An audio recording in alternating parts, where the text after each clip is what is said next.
Nagsisikap pa rin ng Philippine Coast Guard na mabawi ang kanilang Facebook account matapos ma-hack kagabi.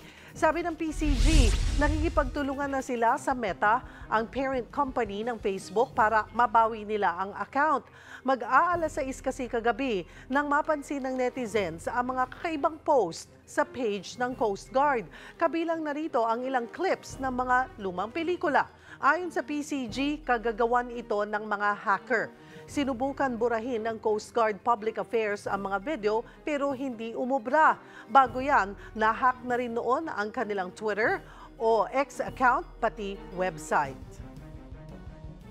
Umapila po tayo doon sa mga kababayan natin na tulungan nyo kaming i-report at mag-comment po kayo na scam yung nandoon sa account ng Philippine Coast Guard. At kasabay niyan, kinumpirma rin ng Philippine Coast Guard na naglagay ulit ng floating barriers ang Chinese Coast Guard sa Scarborough Shoal.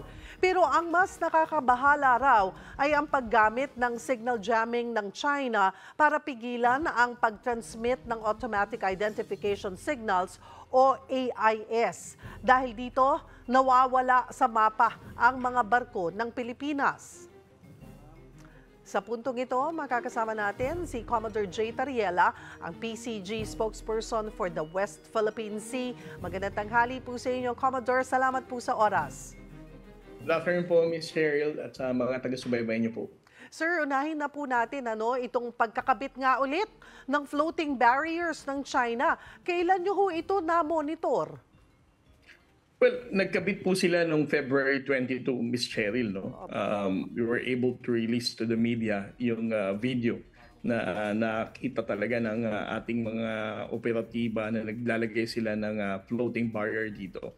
But it is important for us to note na on February 22, ito rin yung araw na padating na ang BFAR vessel dito. As a matter of fact, a few hours na lang, darating na rin tayo ng Bajo de Masinloc. So, meaning, it supports our hypothesis, no, that the Chinese Coast Guard are only putting this barrier every time that the Philippine government vessels, whether it's the Philippine Coast Guard or the Bureau of Fisheries and Aquatic Resources, na magpapatulya dito sa area na to. On those instances na nandyan tayo, yun yung araw na naglalagay sila.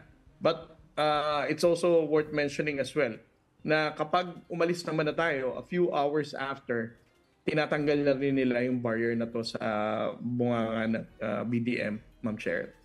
Ano po ang action natin on this, sir? Ano ang pwede nating gawin? Kasi parang ano ba ang tamang salita? Nang uurot.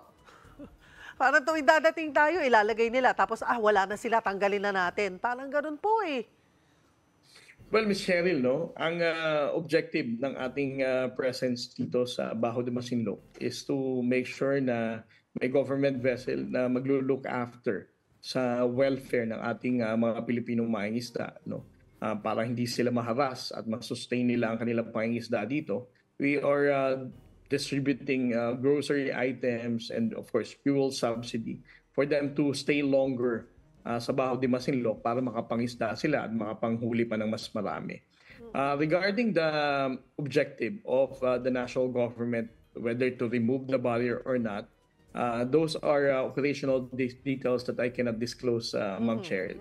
I'm sorry for that. Opo, naiintindihan po namin. O puntahan naman natin, Commodore, ito pong pagdating naman doon sa signal jamming na ginagawa ng China. Paano po natin ito nakumpirma? Well, Ms. Cheryl, for the past 3 deployments na, no? Una, of course, the Philippine Coast Guard, we patrolled Bajo de Masinloc from February 1 to February 9. And then BFAR last February 13 to 15. Etong BFAR ulit, yung BRP Datu Sanday, recently from 21 to 23. Sa pangatlong pagkakataon na to, we noticed na at a certain distance, kapag malapit na tayo sa Bajo de Masinloc, nawawala yung AIS signal natin. No? So we cannot find our vessel using the AIS signal transmission.